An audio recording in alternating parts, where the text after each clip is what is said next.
Situasi khusus, situasi unik, situasi yang berlapis, krisis berlapis yang dialami oleh kaum buruh, dan tentu oleh tantangan KPBI sendiri sebagai konfederasi yang baru memulai sejak 2016. Saya pikir di titik ini KPBI membuktikan bahwa sebagai satu konfederasi serikat buruh berhasil memperkokoh posisi politiknya, dan juga selamat tadi saya ikut bangga ada 2 federasi yang bergabung menjadi total 9 federasi ya yang tergabung di KPBI. Jadi ini saya termasuk sebagai kawan sejuang dari KPBI turut bergembira menyambut kedatangan keluarga baru yang terafiliasi ke KPBI. Kawan-kawan semuanya, sesungguhnya apa kaitan perjuangan kaum buruh dengan kaum tani di Indonesia? Nah, seringkali memang kita membicarakannya dalam orasi-orasi kita bahwa perjuangan kaum buruh juga merupakan perjuangan kaum tani, tetapi seringkali memang secara praktek di lapangan itu belum secara nyata bisa dimaknai secara utuh. Jadi apa sih kaitannya perjuangan gerakan reforma agraria, gerakan kaum tani dengan kaum buruh? Kawan-kawan semuanya, kalau kita melihat situasi pandemi ini belum berakhir, dan tadi sempat disinggung, sebenarnya baik kaum buruh, kelas pekerja maupun kaum tani sebenarnya saat ini, terutama saat ini, menghadapi musuh yang kurang lebih sama. Apa yang kita sebut selama ini sebagai kapitalisme. Tetapi bagi petani yang dihadapi adalah tentu kapitalisme agraria. Apa itu kapitalisme agraria? Yaitu bagaimana tidak hanya tanah sebagai alat produksi bagi petani yang utama, tetapi sumber-sumber agraria yang menjadi syarat keberlangsungan hidup kaum tani ini semakin didominasi, dimonopoli oleh badan-badan usaha skala besar di seluruh sektor. Nanti akan terlihat bahkan keterkaitannya bagaimana memastikan kita tidak saling aktif di lapangan ketika ada perjuangan kaum tani membela atas tanah yang terampas berhadapan-hadapan dengan buruh-buruh misalnya di sektor perkebunan atau pertambangan yang di banyak tempat itu sering ketemu. Nah, tetapi pertamanya adalah begini, ketika proses land reform atau agenda tanah untuk rakyat yang tidak kunjung dijalankan oleh pemerintahan sampai dengan sekarang, salah satunya adalah akibat situasi politik pada tahun 65-an karena kita sudah punya undang-undang pokok agraria yang memberikan landasan hukum hak konstitusional kepada petani bahwa tanah prioritas bagi para penggarap.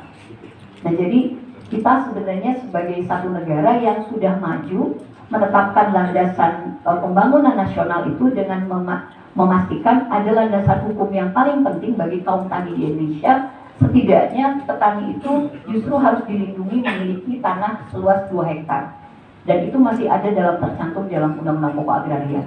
Tetapi karena situasi politik, kemudian agenda tanah untuk rakyat, land to the tillers, itu dulu di tahun 65 diafiliasikan kepada program komunis, agenda Partai Komunis Indonesia, karena pada saat itu baik PKI maupun BTI itu yang paling gencar memperjuangkan tanah untuk rakyat, sehingga ketika Orde Baru tumbuh dianggap Undang-Undang Pokok Agraria itu merupakan produk dari komunis, sehingga setiap 24 September kelahiran Undang-Undang Pokok Agraria yang menjadi benteng pertahanan terakhir kaum tani itu sepanjang Orde Baru ditiadakan. Jadi tidak diperingati sebagai Hari Tani Nasional, meskipun pada masa pemerintahan Soekarno sudah ada Kepres yang menetapkan Hari Tani Nasional yang momentumnya adalah mengambil kelahiran dari Undang-Undang Pokok Agraria. Keluarga petani, ada tidak kira-kira? Atau setidaknya keluarganya berasal dari wilayah pedesaan? Cukup banyak. Nah, jadi sebenarnya kita semua ini secara kesejarahan sangat terhubung dari sisi asal kesejarahan kita. Kita berasal dari keluarga-keluarga yang sebenarnya sangat menggantungkan hidupnya tidak hanya karena bermukim di pedesaan, tetapi asal muasalnya bergantung pada keberlanjutan tanah dan sumber-sumber agraria atau sumber daya alam. Nah, sayangnya akibat tidak dijalankannya land reform atau penataan ulang kembali struktur penguasaan tanah yang sudah terlanjur dimonopoli oleh badan-badan usaha skala besar, atau yang sering kita kenal dengan rasio gini tanah kita sudah 1%, segelintir kelompok menguasai 59 aset kekayaan nasional berupa tanah. Jadi hanya segelintir kelompok yang menguasai 59% aset kekayaan nasional berupa tanah. Timpang sekali. Nah, dalam konteks itu yang terjadi ketika reforma agraria tidak dijalankan adalah perampasan-perampasan tanah atas nama pembangunan.